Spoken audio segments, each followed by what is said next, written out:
ஆசைக்கு தாழ் போட்டு அடைத்தென்ன லாபம்? அதுதானே குடம் தன்னில் எரிகின்ற தீபம்.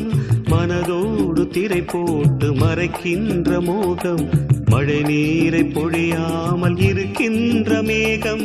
சிலருக்கு சில நேரம் துணிச்சல்கள் பிறக்காது, துணிச்சல்கள் பிறக்காமல் கதவுகள் திறக்காது.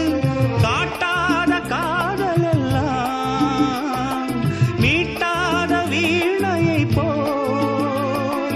ஓ, ஓ, பூங்கொடிதான் பூத்ததம்மா, பொன்வண்டுதான் பார்த்ததம்மா. பாட்டெடுக்க தாமதிக்க வாடை காற்று பூ பறித்த